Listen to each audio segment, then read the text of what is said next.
사랑하는 자녀들에게 매를 든다고 합니다. 사랑하는 자녀에게 매를 듭니다. 사랑하기 때문에 잘 되기를 바라는 마음에 매를 든다고 하지요. 그래서 부모와 자식 관계는 아니지만 제가 우리 성도님들 사랑합니다. 그래서 오늘은 조금 무겁고 딱딱하고 재미없는 이야기를 좀 하도록 하겠습니다. 겉보기와 달리 저는 유년 시절에 굉장히 진지한 나이였습니다. 지금 보기에는 안 그래 보이지만 어린 시절 좀 진지한 구석이 있었습니다. 그래서 어릴 때 길을 걸으며 사색을 하기도 하고 깊은 생각이 빠지기도 했었는데요. 제가 사춘기 접어들기 전 초등학교 6학년 때부터인가 그때부터 이런 생각을 했었습니다. 어려서부터 교회를 다녀서 모태신앙이었습니다. 그래서 하나님이라는 존재, 그때는 하나님이라고는 하지만 우리의 구원자 되신 하나님의 그런 개념보다는 신, 절대자라는 개념으로 생각을 했었습니다. 그런데 그분이 있다는 것을 알았습니다. 흔히 말해 신의 존재를 믿는 거죠. 철학적으로 얘기하는 신의 존재를 믿는 거죠. 그런데 그런 신이 있다면 그 신이 이 시간을 만들었고 지금도 그 사람이 이것을 운행을 하고 그 절대자라는 존재가 그것을 이끌어 간다면 모든 시간은 그 사람 안에 있고 그 존재 안에 있고 우리도 그 안에 속한 사람이면 그러면 뭐지? 이런 생각이 들더라고요. 그러다 보니까 나는 누구지? 그러면 나는 왜 존재하는 것인가? 왜 지금도 숨을 쉬고 있으며 이런 생각을 하고 있는가? 이런 생각이 들더라고요. 그렇다면 분명 그 절대자가 나를 만들었다면 나를 통해 하고자 하는 계획이 있을 것이고 내가 어떤 역할을 감당하기를 원하고 있는 그것이 분명히 있을 것이다. 그런 생각을 통해서 그리고 그것을 움직이면 나뿐만 아니라 우리 성도님들처럼 여러 사람이 있는데 그 여러 사람은 과연 절대자 하나님에게 어떤 존재인가? 하나님은 우리에게 어떤 것을 원하실 것인가? 이런 생각을 제가 초등학교 때 했었습니다. 네. 그렇게 하다 보니까 그러면 하나님이라는 존재는 우리를 만들었지만 우리가 마음에 들지 않게 하는 것도 있잖아요. 그래서 내가 하는 행동이 하나님께서 기뻐하실까? 만약 기뻐하시지 않는다면 기뻐하는 사람과 기뻐하지 않는 사람은 나뉠 텐데 그러면 시간도 만드신 분이면 결국 종말이 있을 것이고 하나님께는 종말이 아니지만 우리 인간에겐 종말. 그럼 그 종말의 끝에 사랑하는 사람과 사랑하지 않는 사람은 어떻게 두실까?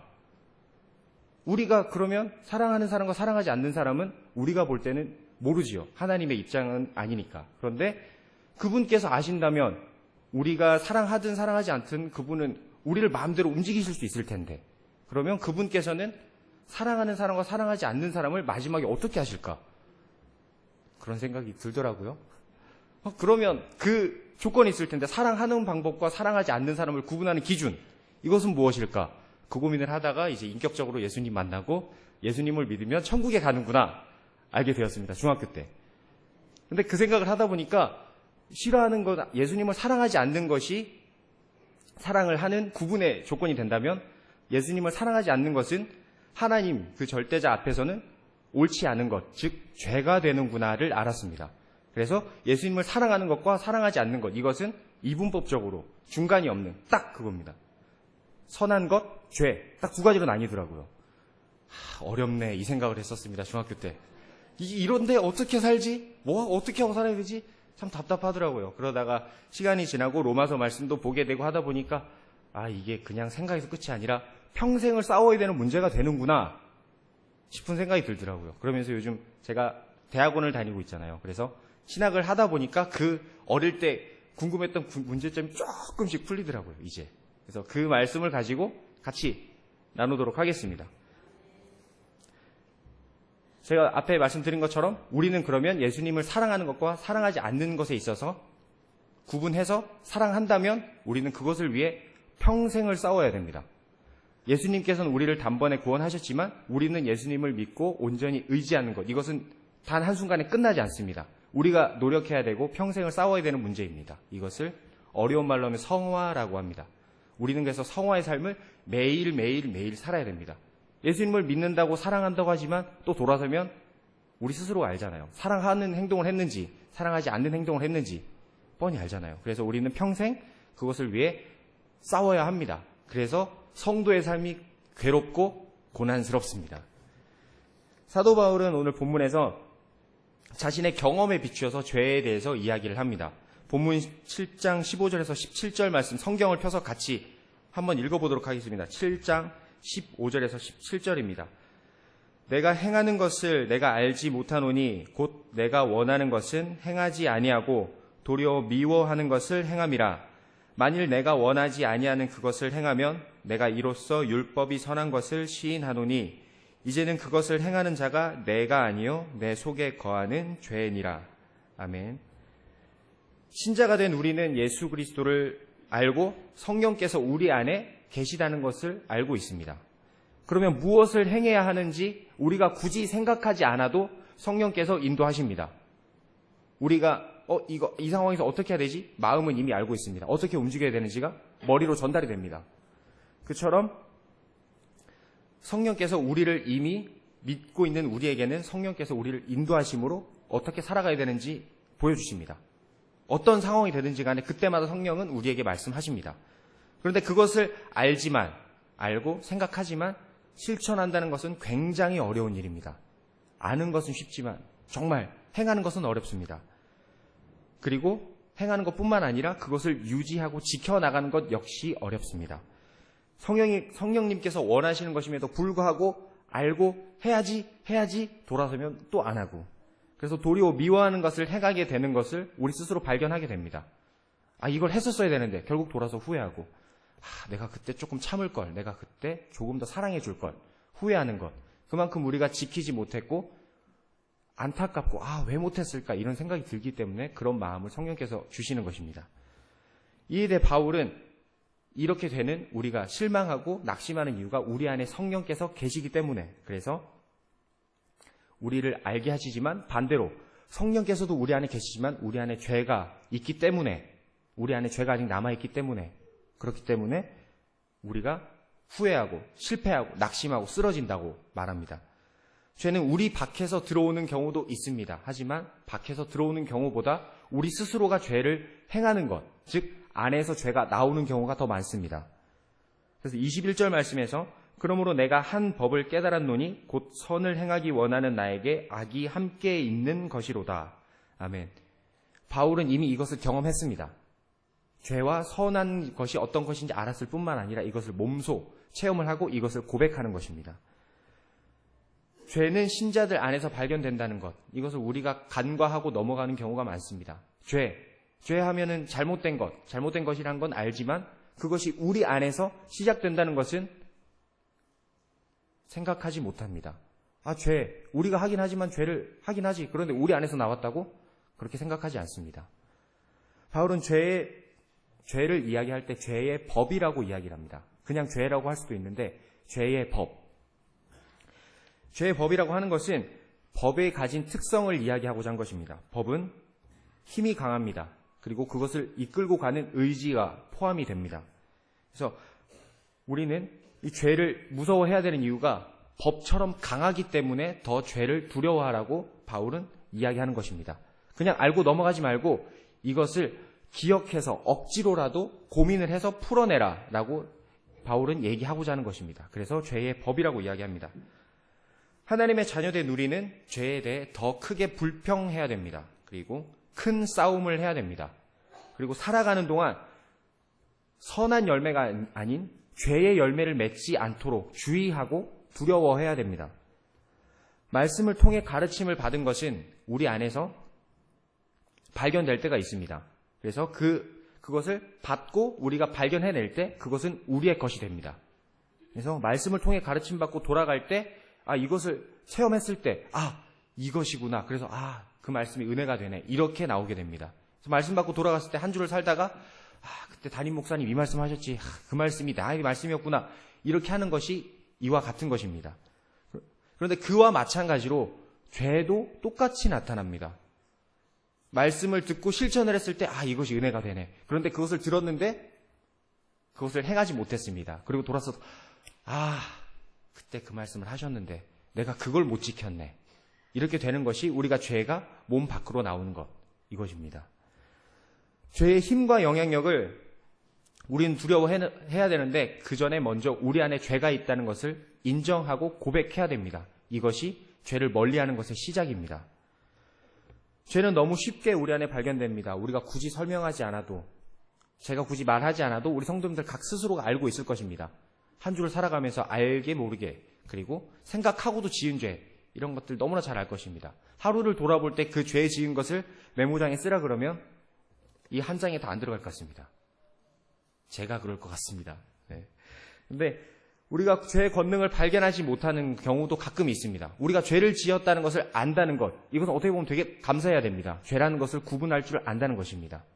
그런데 정말 두려운 것은 죄를 지었음에도 불구하고 이게 죄인지 모르고 넘어가는 경우가 많습니다. 당신 죄 짓잖아. 내가 죄 있다고?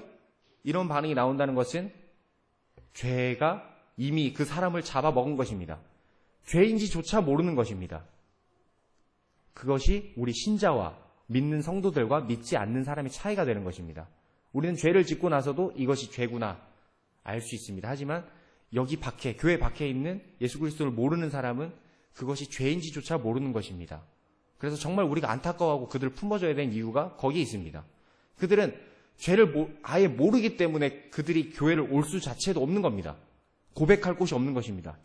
내가 죄가 없는데 왜 교회를 가서 내가 구원을 받아야 돼? 이런 생각이 되는 것입니다. 그리고 우리는 죄와 싸우다 보면 그 안에 죄의 힘을 발견하게 됩니다. 존재한다는 것을 알고 이 죄랑 싸워야 되는데 과연 어떻게 싸워야 되는가? 죄와 싸운다는 것은 어떤 것인가? 말로는 알지만 우리는 실천하거나 행동으로 나타나지 않습니다. 앞에서 죄를 법이라고 이야기했는데요. 사도 바울은 왜 죄를 법이라고 했을까요? 법은 그냥 법이라는 의미를 보겠습니다. 명령이나 규칙을 담고 있습니다. 그리고 더 나아가서는 그 법, 규칙이 효력을 발휘하는 그 영역, 그것을 법이라고 얘기할 수 있습니다. 그래서 자세히 설명하자면 법은 도덕 규칙으로 이것을 이행해야 된다, 하지 말아야 된다를 보여주면서도 지속적으로 이 행동을 하게 만드는 의지까지 법이 포함되는 것입니다.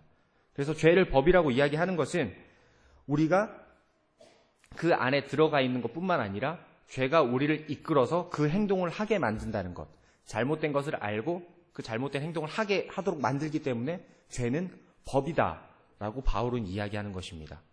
알고 끝나면 참 감사한 일이지요. 하지만 알고 그것을 알면서도 이렇게 끌려가는 것입니다. 우리가 이쪽으로 가면 안 되는 거 아는데 이렇게 끌려가는 겁니다. 그래서 죄는 법의 성향을 가지고 있습니다. 그런데 신기한 것은 죄는 우리가 꼭 선한 일을 하려고 할 때 나타나는 경우가 있습니다. 꼭 내가 착한 일을 하려고 하면 꼭 그렇더라. 그렇게 나타나는 경우. 죄의 법의 특징입니다. 그래서 우리는 이것을 알기 때문에 평생에 싸워야 될 의무가 있고 싸워야 될 이유를 아는 것입니다. 예수 그리스도로 말미암아 우리는 구원을 받았습니다.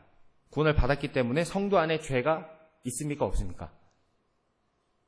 죄의 규칙은 깨어지고 죄의 힘은 약화되고 손상되었습니다. 그리고 죄의 뿌리는 예수 그리스도의 보혈로 인해 뿌리가 끊어졌습니다. 하지만 그 죄의 힘과 효력은 아직까지 남아 있습니다. 그래서 우리가 구원받았고 예수 그리스도를 영접했는데 왜 나는 죄를 지을까? 이것이 죄의 힘과 효력이 아직 우리 안에 남아있기 때문입니다. 죄는 그것을 전혀 느끼지 못하는 것에서 더욱더 큰 힘을 발휘합니다. 성도가 아닌 사람이든 성도이든 그리고 육신에 속한 사람이든 그 외의 사람이든 영적으로나 도덕적인 의무를 지킬 때 죄의 법에 따라 우리는 움직이게 됩니다. 죄를 따라 움직입니다. 타락한 이후에 우리는 죄의 법에 매여 있습니다. 우리가 인정하기 싫지만 이것은 인정해야 됩니다. 우린 죄의 법에 매여 있습니다. 그렇기 때문에 죄에 의해서 행동하는 모든 것은 죄되는 것은 당연합니다. 즉 우리가 하는 것으로는 선한 행동이 나올 수 없습니다. 우리가 아무리 선한 의지를 가지고 하려고 해도 그것은 죄의 행동으로 나타납니다. 성도들이 자신 안에 법을 무서워하고 멀리해야 되는 이유가 바로 이것인 것입니다. 그래서 우리는 흔히들 말을 아끼라고 행동을 조심하라고 하는 것, 우리가 그만큼 죄를 인식하고 있기 때문입니다. 우리가 하는 모든 것이 더러운 것으로 표출되기 때문에 죄를 두려워하고 무서워하자는 것입니다. 이런 죄의 법이 성도 안에 내재해 있습니다.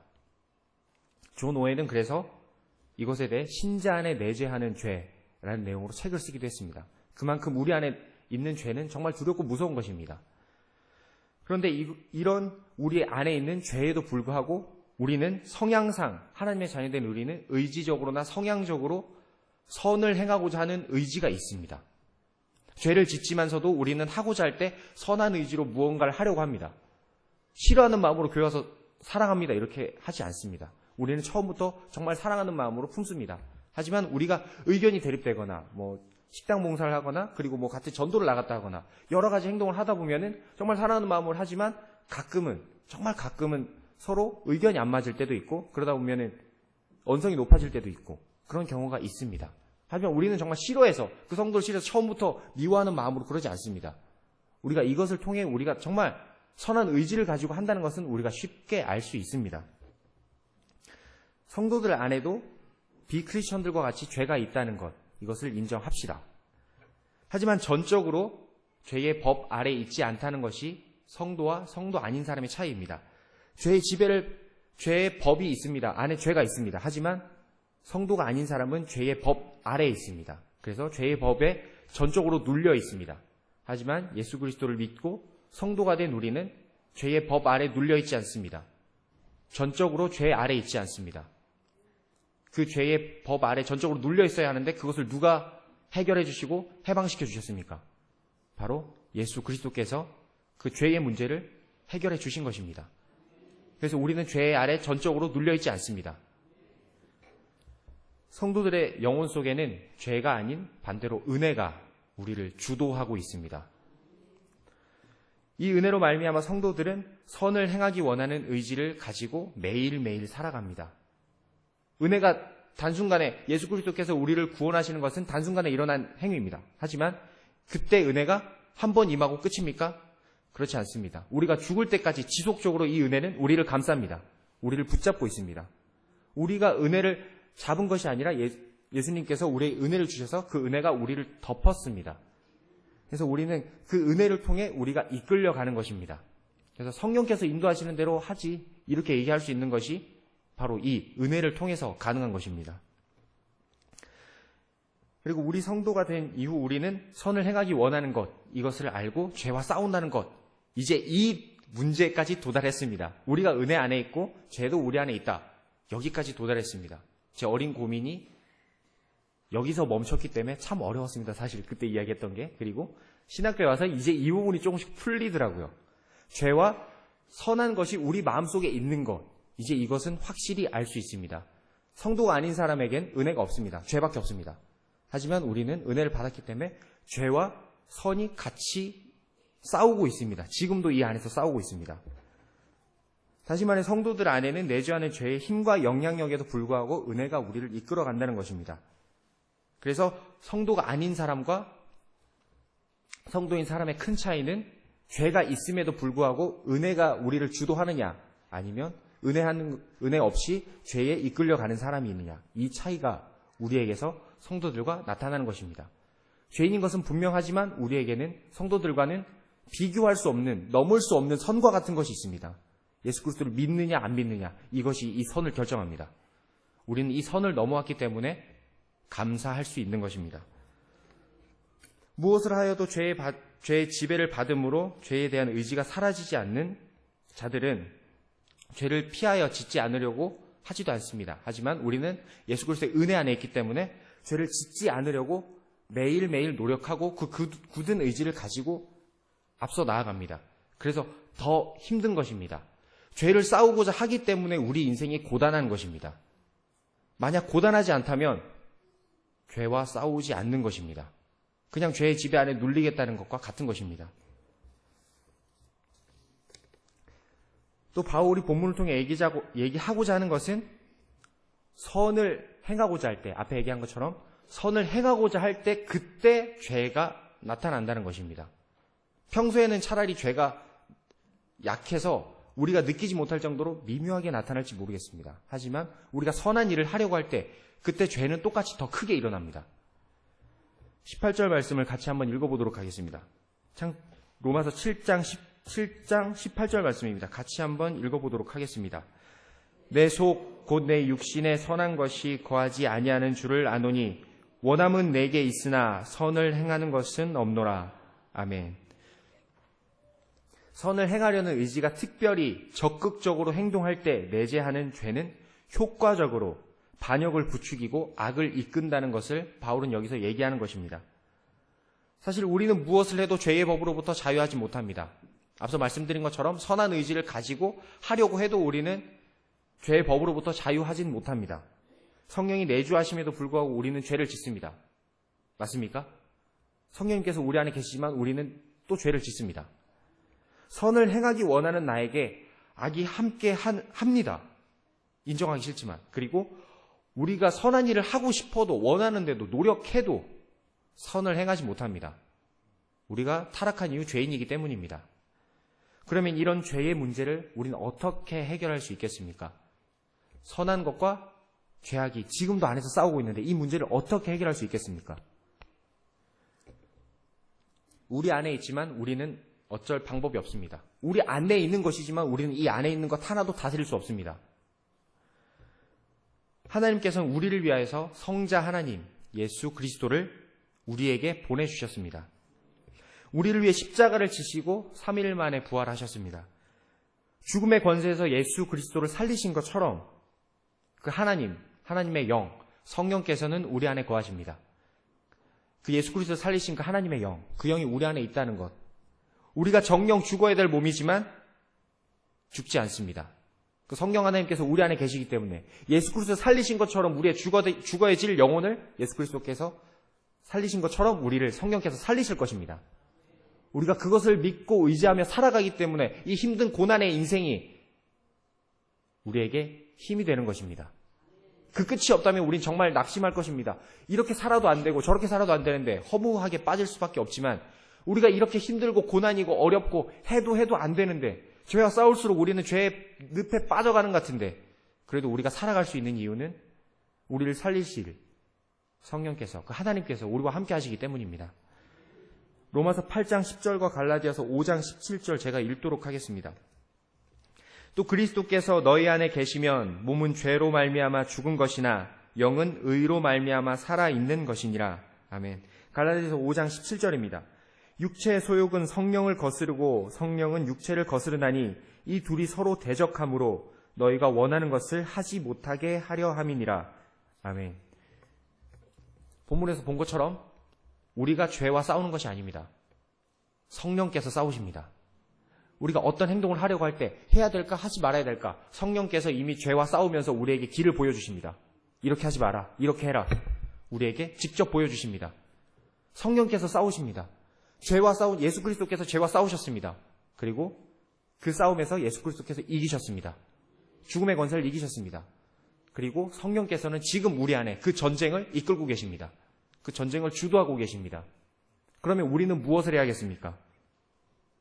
성령께서 육체를 거스르는 행동으로 우리를 인도하십니다. 그러면 우리는 그 성령에 어떻게 해야 되겠습니까? 순종하기만 하면 됩니다. 성령께서 우리를 대신해서 싸우고 계십니다. 그러면 우리는 성령이 하시는 대로 하자는 대로 믿고 순종하면 됩니다. 그러면 이 죄의 문제, 이 죄와 평생 싸워야 되는 문제 해결을 얻을 수 있습니다. 우리가 어떻게 해야 되는지 보여주십니다. 그대로만 하면 됩니다. 그러면 우리의 인생 힘들고 고달파도 우리가 기뻐할 수 있고 살아가야 될 이유가 있습니다. 하나님의 영 성령께서 지금도 우리 안에 계시며 우리를 다스리십니다. 우리가 잘못된 길을 걸어갈 때 멈추게 하십니다. 그리고 그 자리로부터 떠나도록 우리를 인도하십니다. 죄를 미워하는 마음을 지금도 주십니다. 죄는 법이라고 앞서 말씀드렸습니다. 우리에게는 그와 같은 또 다른 법이 하나 있습니다. 로마서 8장 2절입니다. 제가 읽겠습니다. 이는 그리스도 예수 안에 있는 생명의 성령의 법이 죄와 사망에서 너를 해방하였음이라. 아멘. 죄의 법이 있는 것처럼 우리에겐 생명의 성령의 법이 우리 안에 있습니다. 죄의 법이 강합니까? 생명의 성령의 법이 강합니까? 같이 존재하지만 생명의 성령의 법이 죄의 법을 덮어버립니다. 무너뜨릴 수 있습니다. 우리는 그 생명의 성령의 법에 순종하기만 하면 됩니다. 율법과 같은 개념이 아닙니다. 같은 법이지만 이것은 우리를 아우르는, 우리 인생을 변화시키는 그런 많은 사람 한 명 한 명을 모두를 아우를 수 있는 법입니다. 똑같이 성령이 계십니다. 성령에게 순종하시길 바랍니다. 우리는 성도라는 점에서 남녀노소 높고 낮음이 없습니다. 다 똑같은 피조물입니다. 하나님 앞에 똑같은 자들입니다. 피조물들에게는 죄의 문제가 있습니다. 성도는 죄의 문제로부터 평생 자유로울 수 없습니다. 특히 우리 안에 있는 내재하는 죄는 분명히 있습니다. 그 죄의 힘과 영향력은 강합니다. 이겨낼 수 없습니다. 하지만 이겨낼 수 있는 것. 생명의 성령의 법, 신자된 우리 안에 성령께서 내주하시는 것을 믿고 그것에 순종하기만 하면 됩니다. 그 이것은 순종은 한 번에 끝나는 것이 아닙니다. 우리가 그때그때마다 순종해야 됩니다. 우리의 죄가 그때그때마다 올라오는 것처럼 성령에게 그때그때 순종하십시오. 그 순종이 어렵습니까? 그러면 기도의 자리에 나오십시오. 찬양하십시오. 성령께서 우리의 마음을 더욱더 강하게 붙잡아 주실 것입니다. 매일매일 성령의 말씀에 귀를 기울이셨으면 좋겠습니다. 그리고 성령의 순종함으로 생명의 성령의 법에 담기어 잠기십시오. 아킬레스건이 이야기를 아십니까? 그리스 로마 신화에서 아킬레스건이 약해진 이야기. 어떤 엄마가 어떤 아이를 강한 아이로 만들기 위해서 물에 담기기만 하면 그 몸이 무쇠와 같아진다고 해서 그 아이를 물에 담그려고 갔습니다. 그런데 그 아이를 완전히 담궜습니다. 하지만 그 아이를 놓으면 아이가 헤엄칠 수 없습니다. 하지만 최대한 잠길 수 있는 방법은 무엇입니까? 아킬레스건을 잡고 최대한 넣었습니다. 하지만 그 아킬레스건을 잡은 부분으로 인하여 그자는 아킬레스건이 가장 약한 약점이 되었습니다. 모든 것은 강하지만 그것은 약점이 되었습니다. 우리는 그렇게 해서는 안 될 것입니다. 우리 아까 집사님께서 기도하신 것처럼 우리는 발을 담그고 있습니다. 죄와 우리의 영혼, 성령에게 발을 반쪽씩 담그고 있습니다. 온전히 성령으로 옮기십시오. 그 조금도 남기지 말고 옮기십시오. 우리의 남기는 그 순간 그것은 죄에게 우리의 틈을 주는 것입니다. 온전히 성령에 잠기십시오. 성령에 잠겨 취하십시오. 그러면 우리는 평생에 싸워야 될 이 죄의 문제로부터 이길 수 있습니다. 성도님들의 모든 순간이 성령에 사로잡히길 기도합니다. 평생의 순간이 성령에 이끌리시어 살아가시는 우리 성도님들이 되시길 기도합니다. 기도하겠습니다.